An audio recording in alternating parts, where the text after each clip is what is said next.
have my watch. Is it good afternoon?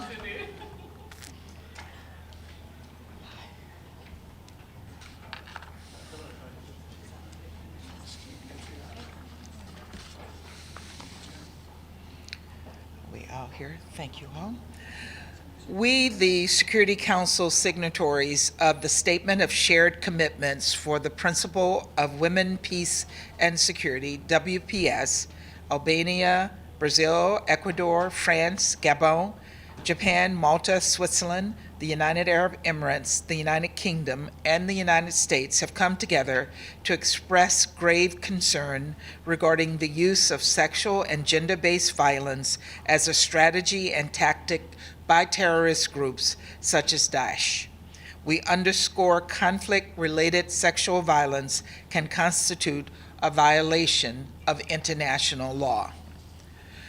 As we heard today from the civil society briefer who courageously shared her personal story of survival from conflict-related sexual violence, groups committing terrorist acts are using SGBV as a political tool and a tactic of terrorism disproportionately affecting women and girls and undermining human rights.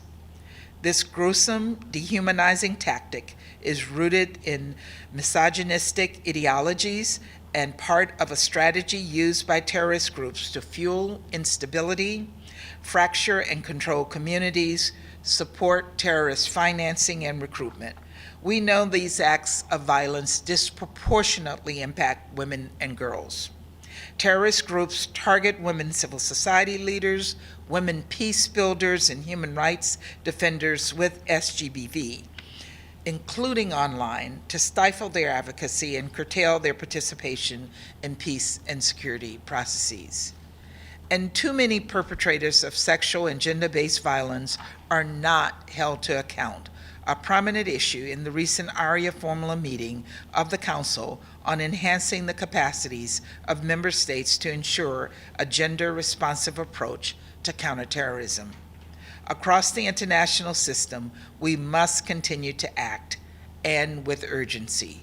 We encourage the Counterterrorism Committee Executive Directorate, CTED, to continue its important work integrating gender as a cross-cutting issue, holding consultations with women and women's organizations, and enhancing gender-sensitive research. We commend CTED's ongoing work on SGBV in terrorist contexts, and we welcome the establishment of the Human Rights and Gender section of the UN Office of Counterterrorism, which is working to effectively counter the instrumentalization of gender by terrorist groups and support the elimination of sexual violence as a terrorist tactic. And we highlight the renewed emphasis in the 8th review of the UN Global Counterterrorism Strategy on a thorough gender analysis for the prevention of terrorism and the important role women-led civil society organizations play in countering terrorism. Let me be clear. When we empower women and apply gender-responsive approaches, we help advance international peace and security. As council members, we will stand together with the survivors of sexual and gender-based violence and reaffirm our commitment to prioritize their rights and needs as a moral and humanitarian imperative and as a pressing matter of international peace and security.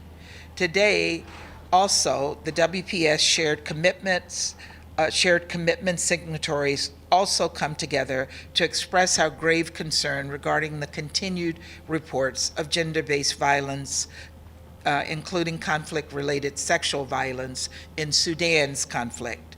Following the outbreak of conflict in April, multiple entities have reported systematic and widespread use of sexual and gender-based violence, including rape, kidnapping, sexual exploitation, and other forms of SGBV, especially in Darfur, but also in other areas of Sudan, including in Khartoum. Women and girls are facing violence and harassment as they flee from one state to another. Homes have been looted, and reports of domestic violence are on the rise. we strongly condemn the use of SGBV and call for the immediate cessation of violence against civilians. And we call on all parties to the conflict to end any violations of international humanitarian law and international human rights law, including those involving sexual violence. We echo High Commissioner Turk's statement this past week: perpetrators must be held accountable. And we continue to reiterate the need for the parties to immediately cease hostilities, facilitate humanitarian access, and establish a permanent ceasefire arrangement. Thank you, and thank you all for joining us today. Madam Ambassador, today the Security Council was talking about the fight against terrorism. With the death of Wagner chief Yevgeny Prigozhin and the future of Wagner's mercenary military operations in countries including Mali, Burkina Faso, where terrorism is rampant and the future is in question, what should the United States and its partners be doing to try to stabilize the situation in those countries, including Niger? You know, we have been working very, very closely with all of our partners and our allies in the region, the regional leaders, in particular ECOWAS, to find a diplomatic path to ending the conflict and bringing back a democratically elected government and institutions in Niger. I really don't have any comment on Wagner. Our position on Wagner is very well known. Their actions and their activities in Africa are destabilizing, and we've encouraged countries in Africa to condemn their presence as well as their actions. Thank you. How will this death affect the drawdown of MINUSMA then? Are you worried that it'll have a negative impact on peacekeeping forces there? We have been worried that MINUSMA's drawdown will have an impact on stability and peace in Mali. I don't have any, again, comment on Prigozhin's death. Our views on the destabilizing role they play are clear.